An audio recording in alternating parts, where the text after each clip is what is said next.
All right, good evening. Welcome for where I am, the campus of Rice University. My name is Tanner Gardner, and I have the pleasure of serving as the Chief Operating Officer in the Department of Athletics here at Rice. But tonight, I will be the moderator of our third ProfessionOWL panel. These ProfessionOWL panels are geared to provide insight and experience from some of our most distinguished student athlete alumni from Rice University. Tonight, we're really excited to have with us three distinguished business executives for our second C-suite panel. Last week, we had the opportunity to hear from another group of folks that I'm sure that the insight we learn tonight will be just as good. Our panelists will take us through how they became to come where they are today. So just one housekeeping topic before I jump in. There is a Q&A function, and we encourage you to submit questions. We will take those questions at the end. So without further ado, I'll now introduce our panelists. Our first panelist is Nate Bennett. Nate is the Chief Diversity Officer and SVP for Talent Acquisition at Comerica Bank. Nate joined Comerica in 2009 and has risen up in the bank to his position today. His responsibilities include overseeing all talent acquisition activities, recruitment, talent sourcing for all the business lines. He also, as you can tell by his title, leads the company's diversity and inclusion efforts. Nate has over 20 years of experience working for several Fortune 500 companies in talent acquisition roles. Prior to coming to Comerica, he served in a similar position at Bank of America and has also worked in retail positions at companies such as Walmart and Kmart. Nate previously has been a nominee for the North Dallas Chamber of Commerce HR Professional of the Year. He's also been named to the Who's Who of Black executives in the Dallas-Fort Worth area and is a member of multiple industry and diversity advisory boards in the DFW area. Nate earned his bachelor's degree in political science from Rice and was a member of the Southwest Conference All-Conference first team during his time as a 4-year football letter winner. Please join me in welcoming Nate Bennett. Our second panelist is Robert Foy, who's incidentally coming to us on a Friday morning from Melbourne, Australia. Robert is the current CEO of Accolade Wines, which is a global wine company based in Melbourne. He's a fast-moving consumer goods industry expert with over 30 years of experience in the beverage industry and a wealth of experience managing international business across Asia, Europe, and the Americas. On a side note and a connection to last week's panel, Robert's company is owned by the Carlyle Group, where Glenn Youngkin was the previous CEO. Prior to joining Accolade Wines, Robert was a Chief Operating Officer at Treasury Wine Estates, where he worked with the senior management team to drive great results and tremendous growth at the organization. During his time with Treasury Wine Estates, he worked in many areas and many roles, serving as the president and managing director for the company's Asia, Europe, Middle East, and Africa divisions, as well as the Latin America division. As a side note for Robert as well, we played a football game in Australia in 2017, and Robert helped us organize a wine tasting when we were there, as his previous company was also Australian. Robert spent over 25 years at the Coca-Cola Company, where he had several roles across several brands. Robert graduated from Rice with a degree in political science, and he also earned his MBA from the Jesse H. Jones School of Business. Robert was a member of the men's basketball team and is a frequent attender on courtside when he's in the U.S. of basketball games. Please join me in welcoming Robert Foy. Our final panelist is Carla Knipe, the Senior Vice President of Purchasing, Materials, and Logistics at CenterPoint Energy. Prior to her current role with CenterPoint, she has held several VP roles, moving her way from audit services to investor relations to treasuries before ultimately moving to her current role. We'll hear a little more about her journey to where she is now a little bit later. Before joining CenterPoint Energy in 2007 as a Vice President of Internal Audit, Carla was a Vice President of Internal Audit and Control for BMC Software, where she managed the global internal audit functions in Sarbanes-Oxley compliance program. She was also a tax and audit consultant for Coopers & Lybrand LLP and PricewaterhouseCoopers LLP. Carla earned a bachelor's degree in managerial studies from Rice University and was a multiple-time letter winner in swimming in the early 90s. Additionally, she earned her master's in accounting from the Jesse H. Jones Graduate School of Business. She's a certified public accountant and certified internal auditor. Currently, she serves on the board for Dress for Success Houston Corporate Guild and has previously served on the boards of the Boys and Girls Club of Greater Houston and United Way Women's Initiative Steering Committee. Please join me in welcoming Carla Knight. All right, wonderful. We'll jump right in, and Nate, I'm going to kick it to you first. Let's take it back to the time when you came to South Main. Who recruited you, and why did you choose to attend? No, I appreciate it. One, thank you for setting up this panel. And thank you, Tanner, and the Rice staff. So many moons ago, Coach Dean Campbell, who was one of the assistant coaches, defensive back coach, that's been coaching for many years, came to San Antonio and plucked me out of the school, out of Holmes High School way back when. And it was really at the time where, as a young 18, actually I was 17 at the time, 17-year-old, you're getting recruited, getting all these calls pretty much on a daily basis, and really don't know, what school you want to choose. So Coach Campbell was pretty, he was pretty convincing, very engaging. I think he won over my parents pretty quickly, but I was still pretty undecided before I made my visit to Rice. And I always tell people that at Rice, I chose Rice for two reasons. One, I was fortunate I had offers from every school in Texas: UT, Texas A&M, U of H, Baylor, TCU, and really could have gone anywhere in the state of Texas and outside of Texas. But my first visit was to Rice University, and the conversation was different. It was about academics. We talked to professors, and really the whole conversation, much was more about academics as opposed to athletics, and I think that sold myself and my parents pretty quickly. And so I chose really Rice for the academic portion. The second reason is that, I was fortunate to have three of my best friends from San Antonio. We all had the opportunity to, consider Rice as our home, as our college experience. And so we all actually, after our visit, we all committed after that particular visit. And if I had to do it over again, I'd make it 100 times over. I had no regrets. The Rice experience was something we still talk about to this day, 20 plus years later.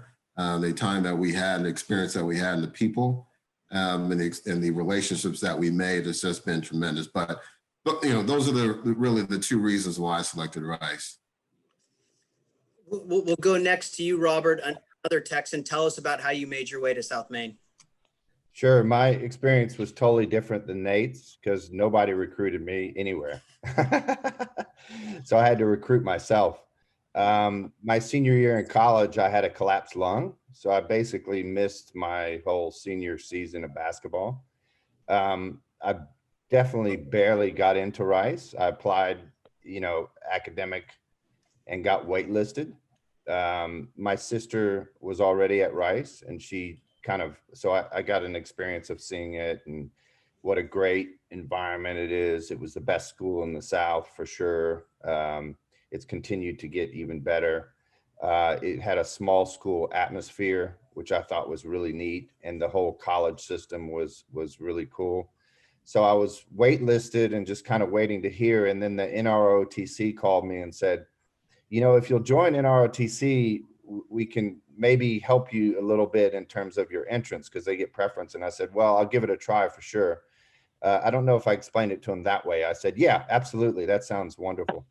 And so I finally got in, and then I tried out for basketball as a walk-on. And then I can remember the conversation. I actually didn't expect to make the team. I think there were 10 members on the team scholarship, and then I was the 11th, and I made it, and it was great. But I remember the assistant coach came to me and he said, I don't think you're going to be able to do school, NROTC, and basketball. And I said, well, let me give it a chance. And after a week, I'm like, okay, so you can't sleep. So maybe something has to give here. And I gave up NROTC, which I had to explain that to my father because obviously that meant a different financial situation in terms of paying tuition and all that. But Rice has always been good to me, and they actually made up part of the scholarship so that I could, make those choices. And then after I went, my brother also went there. So we actually ended up 3 of the 5 kids going there. And certainly the next generation, we've had, I think 3 or 4 so far go to Rice and either graduate or are there now. So couldn't be a better experience. Incredible school, small environment, but with, national and international capability. That's great. Two very different stories of making it to Rice. Carla, let's hear the third. Mine is also very different than both Nate and Robert. I actually started my swimming career at William and Mary, and it was at a time when the state was having a lot of funding issues. So of all sports to cut, they cut women's swimming and men's swimming right in the finals. And so the end of my freshman year, I decided to look in Texas because my parents had moved here. My dad worked for Shell, so I was an oil baby and moved all around the United States. And I went and visited A&M, UT, Rice, U of H, all during my spring break because I was released. And I really followed an unorthodox path because the coach I had met with probably about 1.5 years, 2 years before. So I'd built a good relationship with Chris Wingenroth. But when I chose to go somewhere else, luckily she answered my call when I said, I'm interested in your school. What appealed to me was much like Robert's, a small school. William and Mary's a small school. And at that point, I joke, I think my professional swimming career was 18 or 19 years, and I wasn't ready to retire. And luckily I got in, and it met and exceeded all my expectations. What I liked about it more so than the other schools in the Texas area was the academics. Definitely set it apart for me, and it was a differentiating factor. But it's been a great ride. Wonderful. Three very different paths to Rice, but all similar experiences. And I think the experience that all 3 shared is one that we commonly hear, and really what makes Rice a special place. As a student athlete, you go through a lot and you learn a lot. Robert, we'll go to you. What is the most important lesson that you learned as a student athlete that benefits you as a chief executive of a global company today? Yeah, I looked at that question. I actually want to pick 3 things, and I'll do it quick, but if I go too long, Tanner, you can cut off my microphone like they're going to do in the presidential debate in an hour for sure. So the 3 things, I think the first one is resilience. And that is, things don't always go your way. I had a relatively, I would say straightforward, I wouldn't say an easy life, but a relatively straightforward life up until about probably 5 years ago. And then I went through 2 tough things. One is I got fired from a pretty big job. And then the second thing is had a death in the family, the immediate family. And, both of those things, I think in life and in sports, what you learn as a student athlete is resilience. You lose 3 games in a row, you've got to go deep down inside yourself, and you got to go back to the basics of what's important and drive that out. And I think in life, you're going to have those unexpected, very, very tough times, and they usually hit you when you least expect them. And I think going through life and building that resilience is absolutely important. The second is teamwork, and it becomes exponential. And for us, I mean, we have 1,400 employees globally, and it is a global operation. So a lot of things are going on when I'm asleep at night. I have 9 direct reports, but you've heard the old saying, 1 + 1 = 2, or 1 + 1 = 3, or 1 + 1 = 1.5. Well, when you get the right team around you and you have the right vision and the same kind of values and culture, in my case, 9 direct reports, and obviously the team goes down under that as well and around it. 1 + 1 + 1 all the way to 9 equals, infinite, equals 1,000. And so that teamwork, no one ever wins ball games, and no one ever wins, in business, and no one ever wins as a company, as an individual. It just doesn't work. It just doesn't work. And in politics as well. And then the third thing I would say is preparation. And that goes small and big. Even this panel, we could, not really prepare, kind of walk in, kind of read the questions last second, and it'd be a much worse panel than what I'm sure we all have done, because everybody on here is successful, is take notes, write down, and get the key points. So resilience, teamwork, and preparation. Very good. And thanks for sharing your personal story too, Robert. I think one of the things that I appreciate about these panels is vulnerability. So I appreciate you sharing that. Carla, I think one thing that distinguishes swimming maybe a little bit from, say, basketball or football is, basketball and football are true team sports, whereas swimming is a little bit different. I was a wrestler, and it's a similar deal where you compete for yourself and you compete for the team. So talk about some of the lessons that you've learned. So, it may be an individual sport, much like wrestling is, but true leaders shine whether it's an individual sport, because day to day, swimming, we had mornings and we had nights, and you help each other get through. And that's a true sign of a leader, when one of your teammates is having a crappy day and they just need to get through whatever it is, whether it's weights or swimming, and putting time in the pool. And that has been phenomenal for me, because there's been times in my career where I was an individual contributor, but that doesn't mean you can't help lead the team and inspire people, but also drive change. That's probably something that I learned through the years of swimming that I did. And it's how do you get up every day and, make it the best day that you can. And some of that, clearly we don't listen, because Robert said 3 things, and I'm going to throw out probably 3 as well. But time management. I mean, there's no way that you can do a quality job if you don't plan your day out, plan for what you have to accomplish, and take into consideration not just today, but down the road. Very good. Nate, why don't you finish this off? And this will be a nice segue into our next question. But what did you learn at Rice that helps you today? Sure. So clearly, Robert, Carla, and I had the same class that said that we have to take a question that says 1 answer and turn it into 3. Because I have 3 myself that I'll talk about, and I'll try to be brief. But one of the biggest things that I look back, that's a big part of my job today in terms of diversity and inclusion, is inclusion really stood out for me at Rice. And because of the experience that they create for their students, and the experience that they create for student athletes is very different from other universities. The one thing I would say is that, obviously at Rice, you don't have an athletic dorm. You're mixed amongst everyone else. I was in Brown College, and the relationships and the people in the different cultures and backgrounds that I had an opportunity to meet and be a part of was pretty significant for me.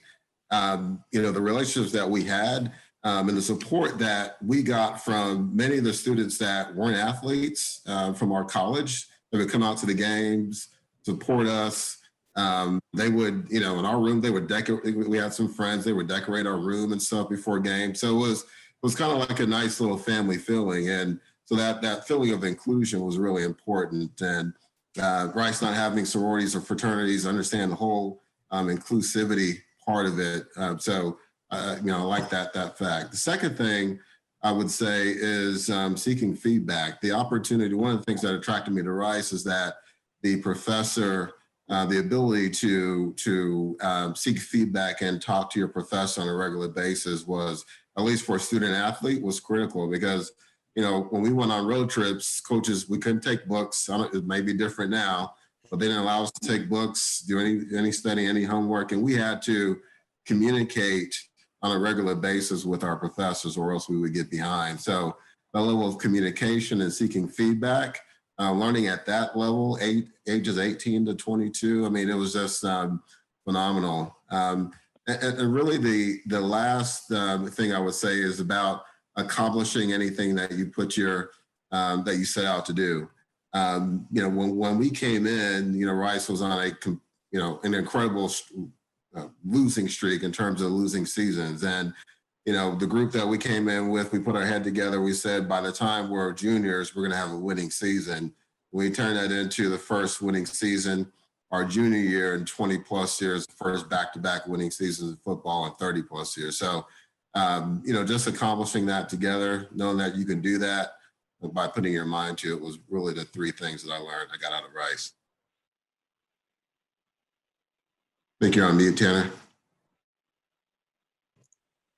Excuse me. So one of the things that I have fun doing in these panels is looking at the teams that each of you are on and understanding maybe some of your greater games. And Nate, you talk about the success that you guys had. And in fact, you upset a top 10 team in the nation when you were part of the football program. Number 8 Baylor in 1991. Nate Bennett and the Fighting Rice-Owl football team took them down.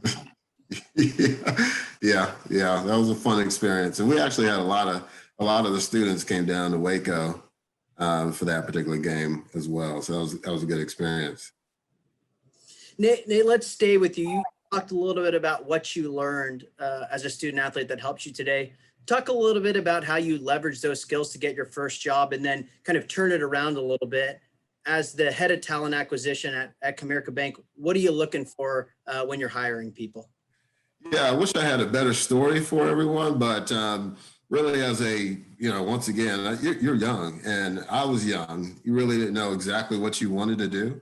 I was an electrical engineering major my first 2.5 years and then switched to political science with Dr. Stoll and that particular group, in my junior year. So I was all over the board. But I did decide towards the end of my career, my college career, that I was going to, after I got cut from Philadelphia, and I was going to go work for Coach Goldsmith at Duke University as a grad assistant. Thought exactly I knew what I was going to do, and then the week before I called him and said I'm not going to be able to make that trip, and because I aspired to do something in corporate America and really do something on that particular side. But the one thing I would say in terms of what I did to try to leverage at that point in time was really working with the resources that we had at school, the career services, because once I made that move and that decision, I had to play catch up. And I had to catch up to all the other students that were competing for jobs and opportunities. And so I worked really closely with career services, and they really saved me and put me in a position to be in a career. I wanted to get in human resources. I wanted to help people. I wanted to do on that side, and found an opportunity working through career services and started my career, like I said, 20 plus years ago. So, like I said, could have done a better job, but, the resources at Rice are vast, and the student athletes today have a vast opportunity, vast network of alumni that, like myself and Robert and Carla, that can certainly help them. And I guess probably what you're looking for in employees has changed over the years that you've been in the business. Maybe you can talk just a little bit about the evolution, what stayed the same and what may have changed. Well, Robert and probably Carla can tell you, I mean, as a student athlete and others, and also coming from Rice, to be frank, you have an advantage. That I think that's the payoff for having to really spend hours upon hours in the gym, working out year round, doing all those particular things and grinding it out. And, there'll be days where we're thinking about, man, I wish I was a regular student. I would just have to do schoolwork and not be so tired and hungry. But anyhow, the advantage that you have is that you're thrust in an environment where you're focused on achieving a goal with a collective group of individuals that maybe you just met as a freshman. And the advantage in terms of, having your life in those particular 4 years, those development years in your life will definitely pay off in the long run. So the teamwork, that particular part, the other part that you have to do as a student athlete, the thing that helped me the most in terms of, I do a lot of public speaking now, is that you're doing all the newspaper interviews back when they had newspapers, and doing the TV interviews and all that particular stuff. I mean, I got my fear of public speaking out during those 4 years that I was at Rice. So there's a lot of things that that you are advantaged that you don't realize when you're going through the experience now, that you can take into the corporate world, that we as individuals looking for talent, we're looking for individuals like yourself. I mean, we recruit, if there's a person out there that's an athlete, I mean, we're on it as quickly as possible. But just know you have an advantage. Well, Nate, I really pick up on that point around communication. I'll often tell folks who work with me, everyone has good ideas, or most people do, but only those who can communicate them effectively can really be successful. Carla, we're going to go to you next. I think often people have a misconception that in order to grow in your career, you have to leave your company, but you've kind of bucked that trend. You've been with Centerpoint for over 13 years. You've worked across multiple functions, multiple divisions, and you've moved your way up in the company. So talk a little bit about your journey at Centerpoint and how you've continued to grow in your career in those years. Yeah, so great question. For those of you that don't know Centerpoint, because as a college student, you probably didn't pay your gas bill or have to have your electricity put back on, but it's a utility. And so it is a very steady, very reliable company. Before that, I worked for a software company for over 10 years. So one of the things that I would say is the competitive aspect of my prior career has been really helpful working for the utility, because I bring a different mindset. A lot of utility employees work there for 40, 50, 60 years. I won't be working at Centerpoint 40, 50, or 60 years. But I think for me, one of the things that's been most of a differentiating factor is that I've been willing to take any and all risks that are put in front of me. Probably the only risk I wouldn't take is if they asked me to go do an engineering job, because Nate, I didn't take any engineering in school at all. Now, leading people is different. I wouldn't have any hesitation about leading engineers, but doing actual engineering work, they wouldn't want me to do that. And so I really have, I'm trying to think if I've ever been given the opportunity to say, hey, I want to go home, I want to think about it. It's always been a reaction of, sure, I'll do it. And even I'll go back to my BMC days. I had worked for them in a tax role, and they had asked if I'd move over to Europe and be the assistant controller there. And it started off as a 3 to 6 month assignment, and it turned into almost a 2-year assignment. And, it's all about taking risks. I don't ever want to look back in life and say, gosh, I should have done that. And it's just a philosophy that I've held on to.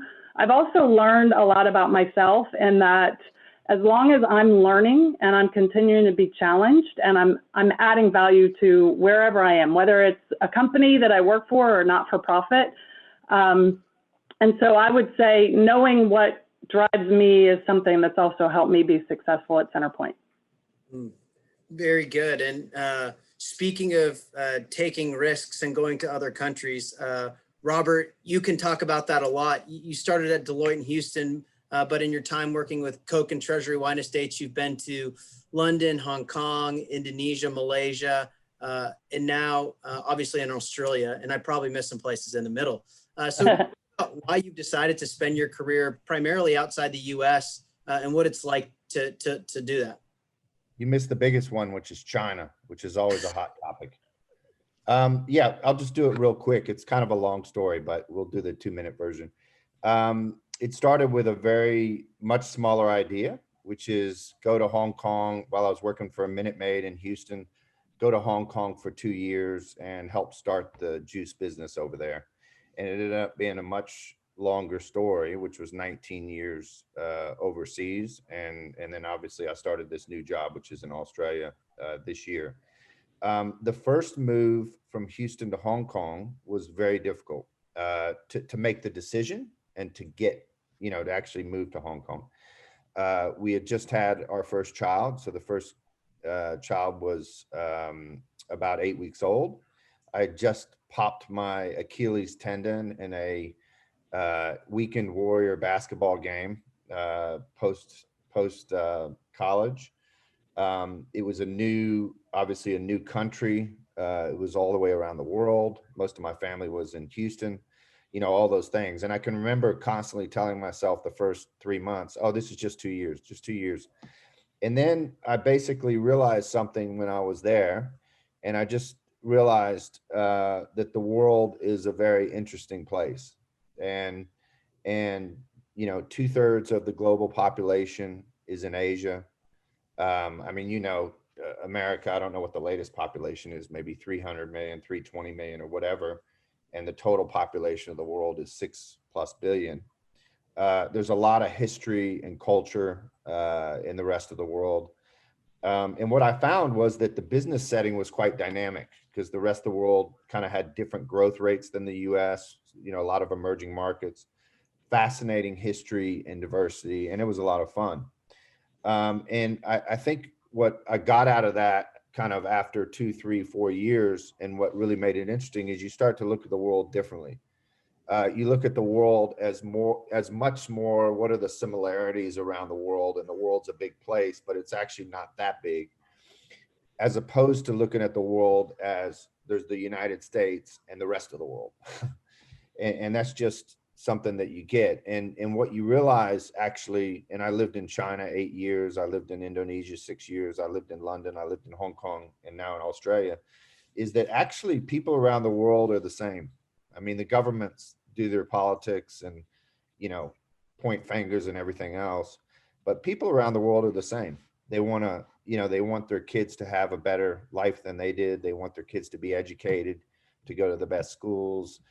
They want to feel secure, that, and safe, and all those things. And culturally, those things come out different ways in communication. But people in China, people in Australia, people in Indonesia are there's more similarities than differences to Americans. And I think when you go through all that, it makes you a better business person, just building on what Nate was saying about diversity and experience and all that. And it makes you an overall better person. And then things happen when you do that. When you take those risks and you kind of go outside your zone, as Carla said. And in our case, I think if I had stayed in the US, I probably would have ended up having 2 kids. And in reality, we were able overseas to adopt 2 incredible, beautiful daughters, each different years. When they were 9 months old, they're now late high school, incredibly beautiful people. So instead of a family of kind of 2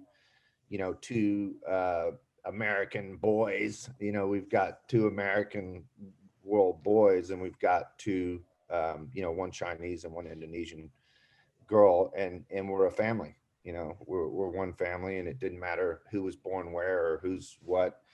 And that's actually been the best part of it, and that's how it usually is the personal part gets more interesting than the business part. But if you can grow in both, that's what it's all about.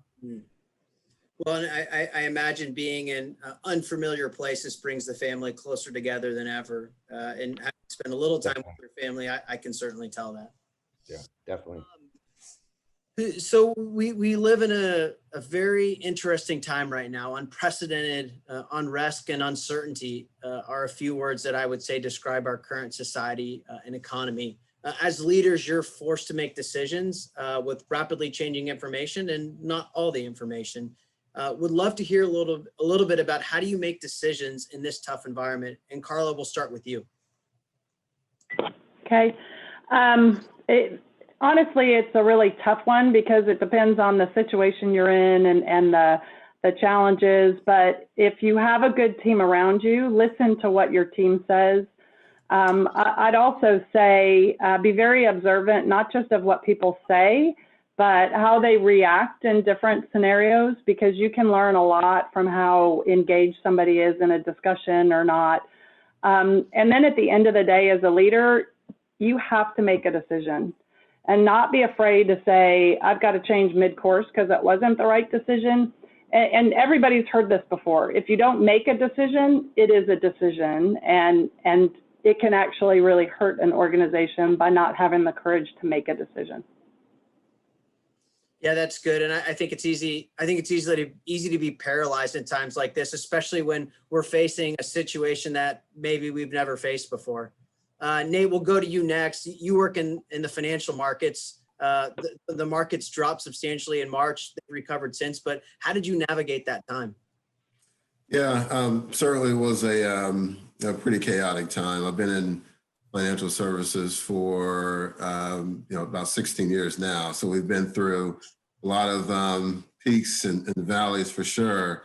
For us, really at Comerica, we call it the colleague promise or the Comerica promise, and we live by two things, and we base all of our decisions on these two things: what's right for our employee, the colleague, and what's right for our customer.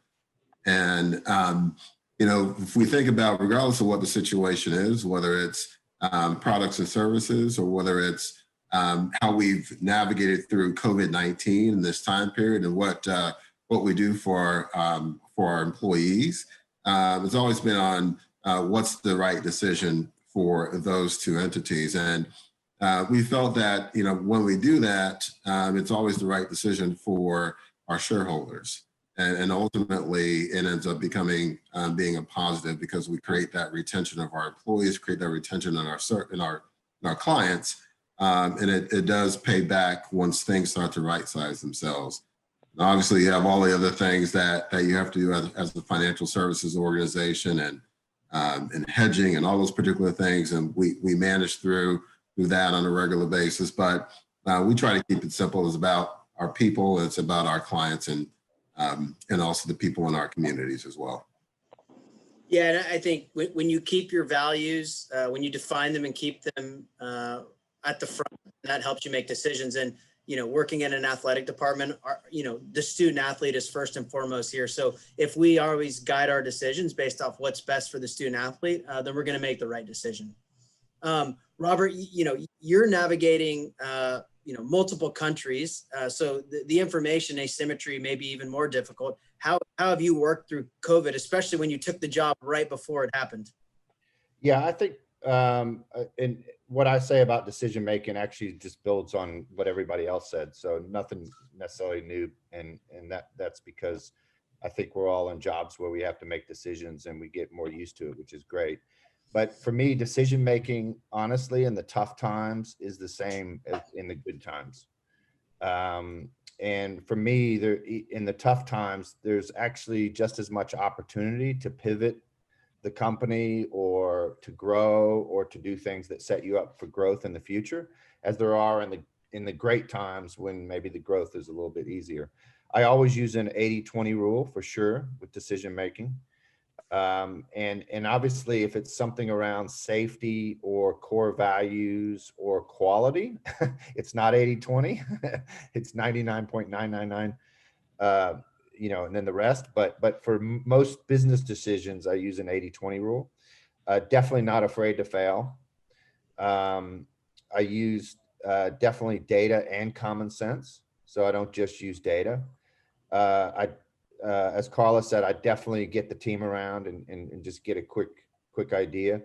And I actually make decisions. I break them down into kind of small, medium, and big decisions. Small decisions I make in like 10 seconds. Medium decisions I might take an hour or so if we need to talk to a few people and just get some other ideas. And tough decisions, I don't put a long timeline on them. Like, it could be days, could be weeks, but I don't like decisions that, as Carla said, I think not making a decision is the worst thing. And so if there's a tough decision or kind of a game-changing decision, I still might try and get that done in weeks or in a month, rather than letting it sit around. So that's kind of the approach.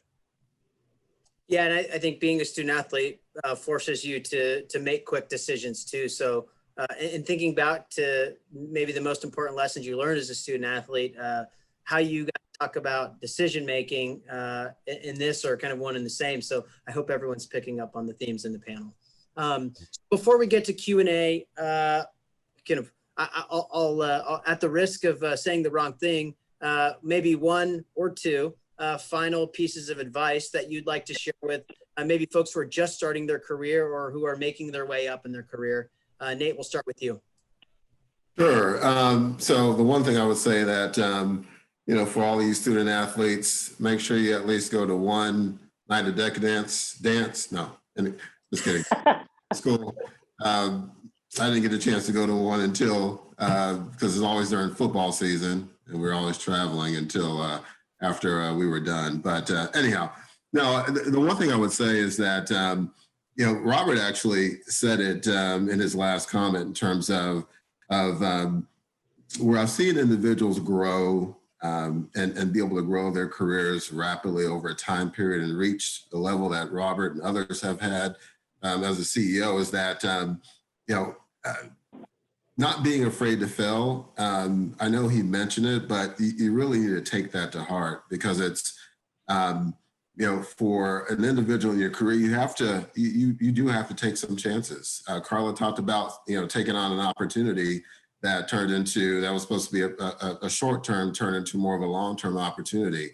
You see Robert's traveled the globe and he's taken risks with family, going into new environments. But it's something that if you look at most successful individuals in corporate America, they've taken either a horizontal risk or a move or a vertical risk in their career that, they may have been scared at the time, but it's something that you have to really kind of drive and take to heart and not be afraid to really take that risk on. Yeah, that's great. And Nate, I'll make sure to edit out the part about not, so you don't have to worry about that. Carla, we'll go to you next. Sure. I'm going to do two. The first is just because a door is closing doesn't mean the door that's opening isn't better than what you experienced. And, we've all talked about risk. None of us probably ever imagined to have the job changes and the experiences that we've had. And if you have the expectation you're going to be with one company and with them your entire career, that is definitely not the way people work anymore. And then the second thing I would say is find time now to make sure you build your network at Rice, through other athletes. I mean, when I was there, Nate, I'm surprised we probably met each other in the weight room. Sure. I knew basketball players, I knew baseball players, I knew tennis, I knew golf. And it's those connections that are going to help you in not just your work environment, but your personal experiences as well. Because a lot of Rice students don't stay in the Houston area after they graduate. But always continue that networking, even after you've left Rice, not just with Rice folks, because those connections can help you find jobs elsewhere if you want to bring about other change. That's great. And just a reminder as we kind of wrap up the questions, encourage you to throw some questions in Q&A. We have some already that we're going to get through, but if you have any live that you want us to answer, please do. Robert, we'll finish with you. Yeah, so I think Nate communicated the risk piece better than I could, and I think that's absolutely right. The two things I have is one is invest in yourself. Everything that you do, whether it's, get a double major rather than a single major, whether it's get a certificate that you don't necessarily think you may need later in your career. My example for that, when I came out of MBA, I got my CPA and my CFA real quick. And I haven't, to be honest, I haven't really used that technically in my jobs. But when I was moving up and people were saying, this is a big job, they say, well, actually on the financial side, at least he's going to know that piece, right? Because he's got a CPA and a CFA. And that was just, literally that was like 6 months of a little bit of work. And then I had him for the rest of my life. So invest in yourself. And then I want to pick up on something that you said earlier, Tanner, which is you got to become really good at public speaking. And I think, the earlier in your career, even while you're at Rice, if you can take public speaking course, even if it's outside of the normal curriculum, and just get comfortable with that. Because leadership is about communication, and you've got to be able to jump in front of 20 people, you know, unprepared, and just at least communicate your ideas. And the quicker you get that early on, and it's painful. It's so painful the first 10, 20 times you do it, but then you get used to it. And it's just a huge skill the rest of your career. So public speaking course. And in fact, I think Warren Buffett says that's the #1 course that made his career. And that's kind of scary because he's an investor, right? But public speaking and his ability to talk, he said that's the #1 thing that led him to where he is today, which is crazy. Wow. Well, and obviously you, Carla, and Nick all model that. So a lesson on the panel of the importance of that. Your point around professional investing in yourself, Robert, is a good segue to one of the questions we had put in.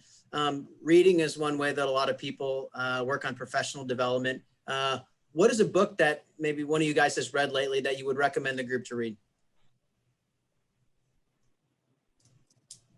Are you asking me or the group? This is for anyone now. I mean, I love biographies. So I love kind of figuring out if there's a biography of interest. And the one that I've read lately is there's a 3-part biography on Theodore Roosevelt. And I just really enjoyed it because it's a mixture of history, biography, politics, all that stuff. But that's just an example. I just love biographies. Yeah, unfortunately, most of my reading that I do, actually I do for my job, and trying to learn a little bit more about, you know, how people think, cultures, inclusion, et cetera. You know, there's a book out there that, you know, it's a pretty well-written book, and it's called White Fragility. And I've read it just to, you know, to get different perspectives. You know, it's, you know, I don't have a lot of time. I'm not a big reader in terms of just reading for fun.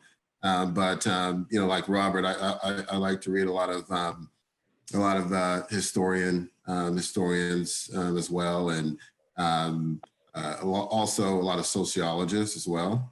Just give me a little flavor for some of the work that I do. And Tanner, I'm going to be boring. I have a 4.5-year-old, so I do bedtime reading right now. Well, I can share that I have a 4-year-old and a 1.5-year-old. So I've read plenty of Curious George books lately, although I don't know that you'll learn a lot about successful business executive from those. We'll go to a lighter question that was asked. Favorite memory at Rice, whether it be as a student athlete or otherwise? Favorite memory. This is so many of the Rice people obviously know the Baker 13 and all that stuff that goes on campus. I mean, that's the uniqueness of Rice. You can all those little tales. So there's 2 actual favorite memories. One, when we were a freshman, they had the Baker 13, and all of the freshman football players, we set up stations in different colleges, and you know, we're just standing out there with buckets of water. And so it was just kind of a fun event while they're doing kind of the big Baker 13. But we were actually there. I was actually in school at the time, and Carla was too, as well, when they did that, had the prank and turning the statue around in the opposite direction. You know, got to the quad for class. Everybody was gathered around trying to figure out what was going on. And, you know, come to find out, some people in the middle of the night turned the statue around in a different direction. So it's a pretty distinct memory. I have quite a few, but one of my favorite memories is my brother getting busted for steam tunneling. We were both steam tunneling, and I escaped, and he went up and ended up at the wall right in front of Cohen House, and was busted by the campus police. I mean, busted. He wasn't really. I mean, they kind of gave him a warning, and he kind of went on. But you know, I won that battle of escape. And I, like Robert, there's so many. I did get to go to Knob though, Nate, you know, swimming season was on, but we didn't travel as bad as you guys did. Honestly, there's so many, it's hard to pick one, but that's a good thing. If it was just one, then it wouldn't have been a full experience. Yeah, we always, just one real quick, Tanner, we always did. Julie Griswold is still at Rice. And we still talk about Julie because, you know, at the time you're going through it, I mean, she really kept us in line. A lot of the on the football side for sure. And understanding that she's still there, she probably has seen so many student athletes come and go. I think she's been there since 1986 for quite some time. But you know, shout out to Julie and all that she did, and you know, we have a lot of great memories and kind of you know, teasing Julie, and just she was really kind of a big part of you know, at least the football team. Yeah, Julie's a tremendous asset to our organization, obviously in the past, and she still is today. If you want any Rice history, I go right down to Julie's office. Yeah. Let's move to family. This is a topic that was really interesting on the last one, but work-life balance is a thing we hear about. You all have families. How do you balance your work and your personal life? I mean, and Carla and Robert could probably say the same. I actually didn't learn how to balance it until I got later in my career. I was a little ridiculously driven, trying to get to where I'm at today, and working, you know, long hours, and you know, still trying to raise two sons and balance that. But you know, I would coach people now to learn that skill earlier in their career as opposed to towards the latter end. But Robert, Carla, I don't know what your thoughts are. Well, I mean, I shared I have a 4.5-year-old, and you see when I graduated from college, so clearly I started having a family much later. My son is adopted, so it was probably one of the best things that I've done, but it's all about boundaries. Nate is so right. I worked for such a long time. Plus, I also thought, oh, I'll have all the time in the world for that phase to happen.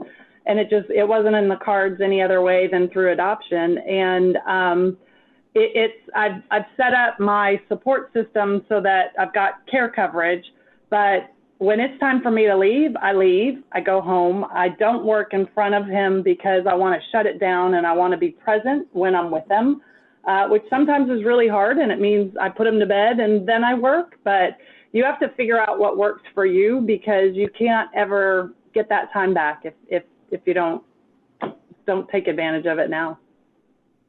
Yeah, and I'll build on what Carla said. The way I managed it was I would typically leave the office at 5 or 5:30, and then I would have dinner at home sometime with the kids, and then when they went to bed at 8 or 8:30, if I needed to work another hour or two, then that's what I would do. And I would always work out for 30 minutes, either early in the morning, at lunch, although in the old days that was harder because it just wasn't part of the culture, or right before dinner. So I'd spend some time with the kids, then work out 30 minutes or 45 minutes, then have dinner, then whatever. Or after they went to bed at 8 o'clock, 9 o'clock, I'd work out for 30 minutes. So I think you have to make the time, and you got to structure it. And if I was ever in a job that I couldn't spend time with the kids, that didn't work for me. You know, I had to spend that time with the family and be able to structure. In today's world with the digital, you can do it. You can do it. You just got to set those boundaries, you know, no meetings after 5 o'clock, you know, that kind of stuff. And, you know, if you have to work later in the evening, you just got to do that. Great. And this will be our final question. And this is most pertinent to student athletes. You're talking to yourself, your 22-year-old, 23-year-old self as you're graduating. What would you tell yourself?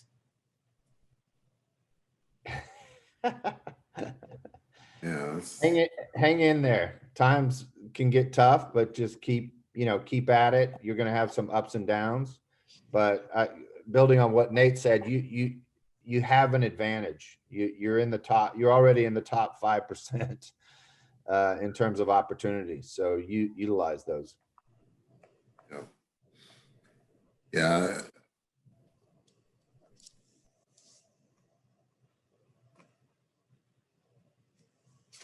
Were you speaking? I think you're on mute. Oh, I was. Sorry. Thanks, Nate. Don't plan your life so much that you don't leave room for an opportunity that presents itself that's too good to give up. I would say that, and I'd probably tell my 22-year-old self the same thing in terms of the relationships that you build at Rice are going to be long lasting. We literally have a text string on a chat app with about 20 to 25 of ex-football players. Our ex-strength coach and Beth Stringham as well. She's on that chat as well, and we just keep up with one another and see how each other is doing. And it's Black, white, Hispanic, female, male, all across the board. So I would say, go back and do it again and just make sure you keep those close contacts. Thanks for that. And I think one of the greatest aspects of Rice, I didn't have the good fortune to go to Rice, but I've had the good fortune to work here for 6 years, and the people are one of the most special parts of that. And so hearing each of you who still engage with the folks and engage with the university, that's really tremendous. And very much appreciate each of you sharing your candid advice tonight. We learned a lot of great lessons about perseverance, about risk taking.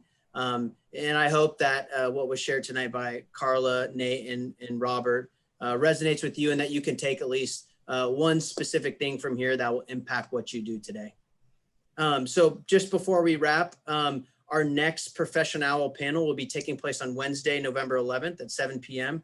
And it will feature some Rice student athletes who have competed at the professional level, including Gabby Martin from our women's soccer team, Paul Yanish from our baseball team, who's now a coach, Ricky Pierce from our men's basketball team, and Wendy Wood Yang, who is a member of our women's tennis team.